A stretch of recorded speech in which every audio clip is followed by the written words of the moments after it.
দেশের শীর্ষ জাতীয় দৈনিক পত্রিকাগুলোর আজকের প্রধান শিরোনাম। প্রতিদিনের বাংলাদেশ। জোট নয়, আসন ভাগে সমঝোতা, শরিকদের সঙ্গে বৈঠকের ফর্মুলা বিএনপির। কেন্দ্র হাসিনা, বাংলাদেশ ভারত উত্তেজনা তুঙ্গে। ৫ শতাধিক গুম খুন করেছেন জিয়াউল। বিএনপি নেতা ইলিয়াস আলী ও তার গাড়ি চালক গুমেও জড়িত, আমলে নিলেন ট্রাইব্যুনাল।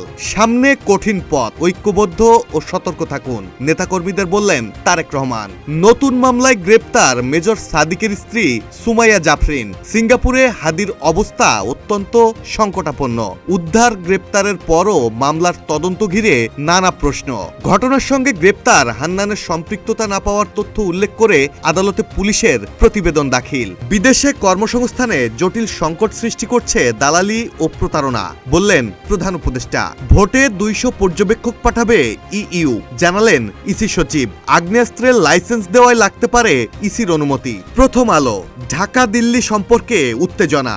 বাংলাদেশ ভারত দ্বিপক্ষীয় সম্পর্কে যে টানাপোড়েন চলছে তা আবারও সামনে এলো।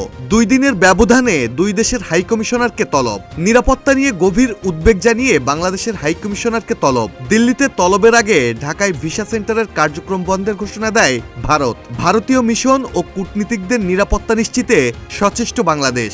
ভারতের সর্বশেষ যে বক্তব্য এসেছে তাতে আমাদের নসিহত করা হয়েছে, সেটার প্রয়োজন আছে বলে আমি মনে করি না। নির্বাচন কেমন হবে এটা নিয়ে আমরা প্রতিবেশীদের উপদেশ চাই না, প্রতিক্রিয়ায় বলেছেন পররাষ্ট্র উপদেষ্টা তৌহিদ হোসেন। উস্কানিতে পা দেওয়া ঠিক হবে না, অভিমত সাবেক রাষ্ট্রদূত এম হুমায়ুন কবিরের। ভোটের প্রস্তুতি নিয়ে দলীয় প্রার্থীদের সঙ্গে তারেকের বৈঠক। হাদির অবস্থা অত্যন্ত সংকটাপন্ন, বলছে প্রধান উপদেষ্টার প্রেস উইং। মাহফুজ ও আসিফের এনসিপিতে যোগদান নিয়ে আলোচনা। দেশে ক্ষুদ্র ঋণ ব্যাংক করার উদ্যোগ। ক্ষুদ্র উদ্যোক্তাদের জামানত নিয়ে ও জামানতহীন ঋণ দেবে ক্ষুদ্র ঋণ ব্যাংক। গরিবদের হাতে থাকবে ৬০% মালিকানা। যুগান্তর। ঢাকা দিল্লি কূটনৈতিক উত্তাপ, ২ ইস্যুতে বাড়ছে টানাপোড়েন। মার্চ টু ইন্ডিয়ান হাইকমিশন আটকে দিল পুলিশ। জনগণের সমর্থন নিয়ে বিএনপি সরকার গঠনে সক্ষম হবে, যুক্তরাজ্যে আলোচনা সভায় বললেন তারেক রহমান। হাদির হামলাকারী যেন এক মাফিয়া ডন। ফয়সাল মহারাষ্ট্রে ব্যবহার করছে ভারতীয় সিম। আইন শৃঙ্খলা বাহিনীকে বিভ্রান্ত করতে ফোনে ব্যবহার করে ভিপিএন, ফলে তার অবস্থান দেখায় বিদেশের বিভিন্ন স্থানে। হত্যা চেষ্টায় ব্যবহৃত অস্ত্র ৪ হাত বদল হয়ে যায় নরসিংদীর লেকে। শুটার ফয়সাল ও অন্যতম সহযোগী আলমগীর ভারতে পালায় সীমান্তের সুড়ঙ্গ দিয়ে। ওসমান হাদির অবস্থা অত্যন্ত সংকটাপন্ন। প্রধান উপদেষ্টাকে ফোন করে বললেন সিঙ্গাপুরের পররাষ্ট্রমন্ত্রী, সিঙ্গাপুরেই চলবে তার চিকিৎসা। শঙ্কা থাকলে মানুষ কার কাছে যাবে? প্রধান উপদেষ্টার ভাষণের প্রতিক্রিয়ায় বলছে দলগুলো, জনমনে আতঙ্ক বাড়ে এমন কোনো বক্তব্য দেওয়া এখন উচিত নয়। সুষ্ঠু নির্বাচনের স্বার্থে আইন শৃঙ্খলা রক্ষায় সরকারকে কঠোর পদক্ষেপ নেওয়ার পরামর্শ।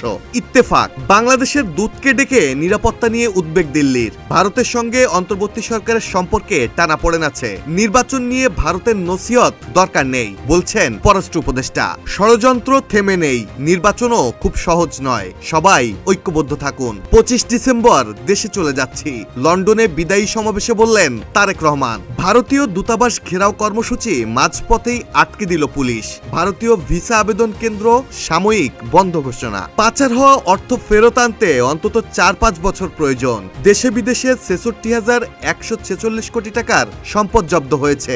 অগ্রাধিকার ১১টি অর্থ পাচারের বিষয়ে ১০৪টি মামলা হয়েছে, বললেন গভর্নর। হাদির অবস্থা অত্যন্ত সংকটাপন্ন, দেশবাসীকে শান্ত থাকতে বললেন প্রধান উপদেষ্টা। ডক্টর ইউনুসকে সিঙ্গাপুরের পররাষ্ট্রমন্ত্রীর ফোন। বন্দীদের হত্যার পর মাথায় সিমেন্টের ব্লক বেঁধে লাশ নদীতে ফেলতেন জিয়াউল। ১০৩ জনকে গুম করে হত্যার ঘটনায় সাবেক এই সেনা কর্মকর্তার বিরুদ্ধে অভিযোগ আমলে নিল ট্রাইব্যুনাল। সমকাল। ঢাকা দিল্লি টানাপোড়েন বাড়ছে, দিল্লিতে বাংলাদেশ হাইকমিশনারকে তলব। ঢাকায় ভারতীয় ভিসা সেন্টার বন্ধ, ভারতীয় হাইকমিশনমুখী মিছিল আটকে দেয় পুলিশ। ভোটের মাঠে তৎপর নয় অনেক দল। আওয়ামী লীগের শরিক ও মিত্র ৯টি দল নিষ্ক্রিয়, আরো ১৪টি দলের তৎপরতা নেই নির্বাচনের মাঠে। সার্বিকভাবে নির্বাচনের পরিবেশ সৃষ্টির অপেক্ষায় কাদের সিদ্দিকী। দৃশ্যমান কর্মকাণ্ড নেই কল্যাণ পার্টির। আওয়ামী লীগ না থাকলেও ভোটে যেতে রাজি শরিকরা। জাপা এককভাবে অংশ নিচ্ছে, আর জেপির সঙ্গে ভিড়েছে ৫টি দল। তারেক রহমানের অভ্যর্থনায় ব্যাপক আয়োজন। অস্ত্র উদ্ধার, খোঁজা হচ্ছে হামলার পরিকল্পনাকারীদের। হাদির অবস্থা সংকটাপন্ন। মফস্বলে কাজ করা ৩৫০০ সাংবাদিক বিপাকে।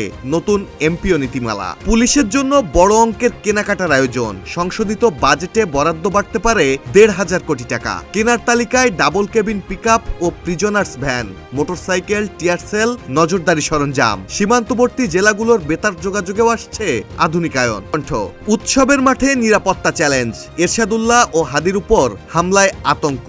নারায়ণগঞ্জ থেকে সরে দাঁড়িয়েছেন বিএনপির প্রার্থী, ২০ প্রার্থী চেয়েছেন আগ্নেয়াস্ত্রের লাইসেন্স। সভা সমাবেশের সময়সূচি ওসিকে জানাতে হবে, যত দ্রুত সম্ভব গানম্যান চান প্রার্থীরা। ঢাকায় ভারতীয় হাইকমিশন ঘেরাও কর্মসূচিতে বাধা। সামনের সময় কিন্তু সুবিধার না, সবাইকে ঐক্যবদ্ধ থাকতে হবে, নেতাকর্মীদের বললেন তারেক রহমান। ওসমান হাদির অবস্থা অত্যন্ত সংকটাপন্ন, আদালতে ফয়সালের মা বাবার দায় স্বীকার। ব্রিটিশ সরকারের আমন্ত্রণে লন্ডন গেলেন জামায়াত আমির ডাক্তার শফিকুর রহমান। মাহমুদুল হাসান শাওন, প্রতিদিনের বাংলাদেশ।